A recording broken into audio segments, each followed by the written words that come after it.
For a week before the semi-final, the English media gave Argentina nothing but disrespect. They said Messi was too old, the squad was too tired. England were a better team. With 6 minutes left and England winning 1-0, the English pundits were right. But in 7 minutes, he ended the game, and every prediction that came before it. Before the game, the English media were full of it. Thomas Tuchel set the tone. We are not here to congratulate him, we are not here to build him a throne, we're here to take the game away from him. The pundits followed. There's no faults, but listen, he's not the same player he once was. He's not gonna when you look at Messi's career, dribbling past 2, 3, 4 players, 1-2s, he's not that Messi anymore. Gabriel Agbonlahor, a player who never came close to Messi's career, still said that. But he was not alone. Jamie Carragher made the tactical case. So England have to think about something, how they're going to deal with them, but also they should be thinking about how they can exploit Lionel Messi as well. He walks about when the opposition have got the ball, so that doesn't mean England's left back should just stand next to him for the whole game. You can exploit that. Because Argentina only defend with 9 outfield players, whereas most teams and the majority of teams in world football now defend with 10 outfield players. So that's something I think as well England have got to look to exploit. Ian Wright didn't hide his confidence. The way they play and how narrow they are, I think we'll be able to block them and break, but the wingers are going to have to do a lot more than they... Cole went furthest of all. Yeah, we'll have to put him to bed. Messi heard every word, and no one, not even those on the pitch, knew what they had just stirred up inside this monster. Lionel Messi is the greatest player on the planet, but it seems the English media didn't get the memo. This was a man walking for 95% of the game, and still being the deadliest player in this World Cup. Take a look at this moment.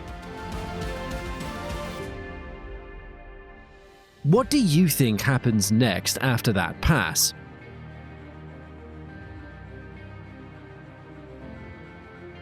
If you were just watching football for the very first time, you might not think much of the guy walking. But that is Messi, and in that sequence he just showed you exactly why he is dangerous. Messi is not the kind of player that presses the opposition's build-up well, at least not like he used to. He doesn't make recovery runs to help the midfield. He doesn't sprint into channels to stretch the back line. He averages 4.58 kilometers per hour running speed, the lowest of any star forward at this World Cup. In fact, he has only made 69 sprints across the tournament. Mbappe has 109. Ronaldo, who is older, had 97. Even Haaland, who everyone criticizes for disappearing, has 81.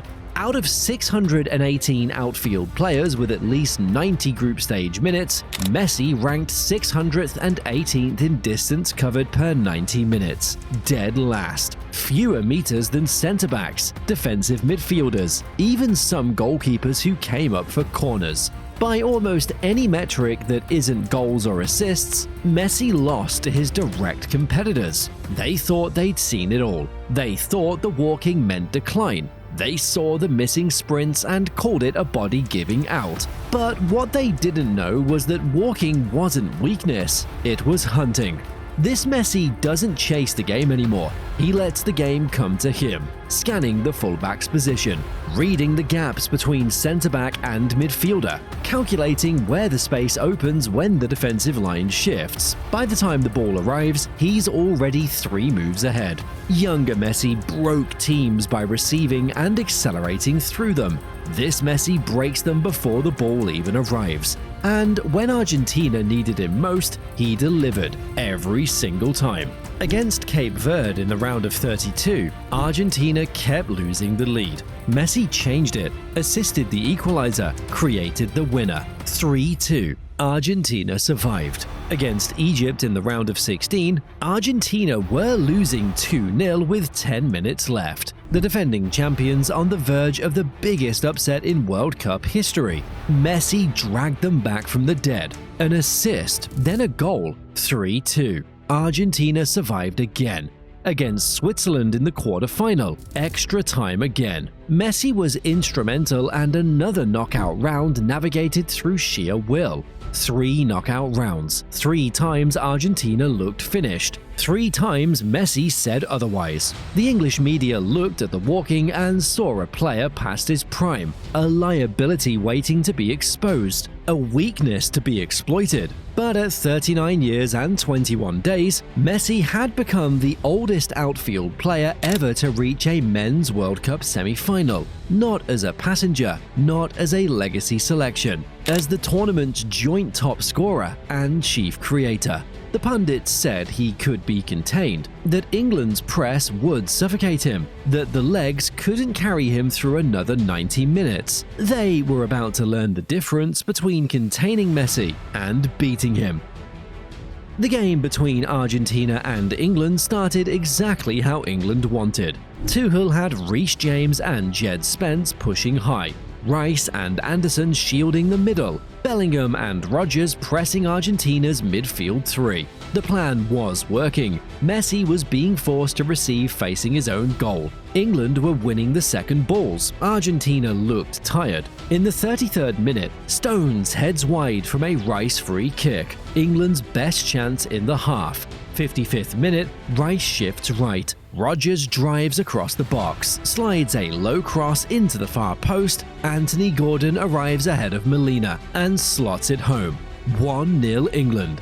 For the next 30 minutes, every English prediction looked perfect. Messi was quiet. Argentina were struggling. England was 6 minutes from their first World Cup final since 1966. But Tuchel made a decision before that. He took off Gordon, the goal scorer, brought on Ezri Konsa, a defender, then Dan Burn, another defender, then Nico O'Reilly, another defender. 3 substitutions, all defensive, a back 5, 6 players on the pitch with 30 minutes still to play. The message was clear: stop attacking, start seeing out the game. He thought he had accounted for everything, and yes, he had.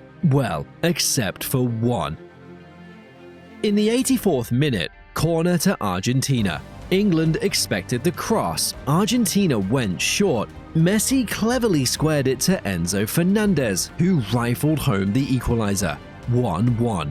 The stadium erupts. England's defenders spin. The plan is collapsing. 2nd minute of stoppage time. McAllister's shot hits the post. England escape. Except Messi never stopped thinking about attacking.